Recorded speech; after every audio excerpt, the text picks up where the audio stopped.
This is Impact Moment right here on DCTV. I'm Alvin Jones, and it is my pleasure to share with you today the CEO of Ronald McDonald House in the Washington, D.C. area, Karen Torres. Karen, welcome. Hi, thank you. Thanks for having me. Well, you know, Ronald McDonald's, I mean, any kid growing up, that's the place to go, that's the place to be.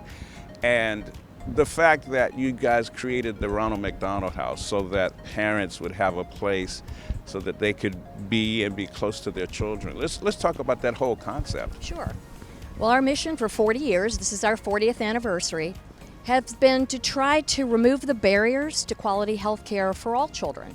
That's our dream, that one day all children anywhere will have the same access to the very best health care possible. And our Ronald McDonald houses help remove those barriers. They allow parents a free place to stay, to have their meals, transportation to and from the hospitals where their children are hospitalized for very serious injuries or illnesses. And we also provide the social support services. Studies have proven that children heal better when they have their support with them, and families do better with their children in the complicated protocols when they do feel supported and rested. You know, I've been working with childhood cancer organizations, and I know how important it is. And what people don't realize is, in the process of going to visit your child, going to doing all these things, you still have to eat, you still have to take care of these other things. And, That's right. and places like Ronald McDonald House provide a place at the end of the day after being in the intensive care unit for like 16 hours with your kid. You're tired, you want to go home, you want to rest. And that's what the Ronald McDonald House, to me, does for those families. Absolutely, and there are usually other siblings involved, and the stress of parents having to worry about who takes care of those children. We encourage siblings to stay, other family members, again, for that support system. And we enable them to worry about their child and not those details about, I have to do the laundry, I have to worry about what to feed them in a healthy meal. So that is our mission, that if we can relieve any of those burdens, we feel like we've done the best for that family we can do. Yeah, I mean, if you think about it, being a parent, that's the toughest job you're ever going to have. And if you got more than one child, oh my goodness, you got to manage that. And then if one of them is sick, then you've got the concern of them being sick. And now the rest of this still has to go on while you're managing, you know, in your heart, the health of your child and wishing them to get better, but all these other things are still going on. That's true. And I think, say, the most well-known of all of our programs are the Ronald McDonald Houses, but we also help address keeping children healthy. We have 2 Ronald McDonald Care Mobiles that are 40-foot-long pediatricians' offices, and we bring free health care to our most vulnerable children in D.C. wards 5 through 8 by bringing the health care to where they live and where they go to school to remove that barrier. Wow, in fact, you see Ronald McDonald on the outside, Sure. that kids would want to come in. Now, I understand you guys are expanding, and We tell are. us about that. Well, the good news, bad news. The good news is that with treatments, that more and more children are able to be helped. However, with the limited number of rules, we've been having to turn away more than 200 families.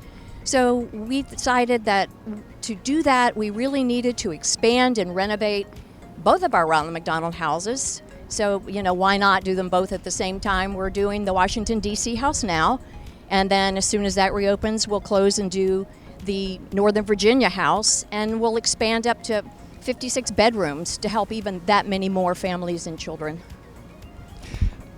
You guys have had a lot of successes. What are some of the challenges for you? Well, of course, the challenges, and particularly in today's world, in this COVID pandemic, is that we had to rethink how we could offer services. Of course, the houses still have families, but under much more stringent infectious disease control and distancing, and we have the same challenges as how do you maintain those safe distances while keeping them fed and extra cleaning. We also were not able, for the safety of the families, again, our most vulnerable in downtown DC areas, and the healthcare providers, to repurpose the care mobiles. So rather than bringing the children on those units, we've moved to telemedicine, and this is with Georgetown MedStar University Hospital pediatric team. They're fantastic pediatricians and healthcare workers. We quickly, though, realized that these same families were the most vulnerable during this COVID pandemic, that they couldn't go out to get food. There is food scarcity. So we repurposed those units and have been delivering food and medical supplies, and they're not just medicine, but diapers, much needed, to these same families, while continuing to treat them as best they could. You know what? I like the fact that the Ronald McDonald House has been able to adjust to the situation and respond to what's going on and still provide services. If someone wanted to know more about the Ronald McDonald House, how would they find out? Well, of course, you always go to our website, which is rmhcdc.org, and there's a list of ways to help with our various programs.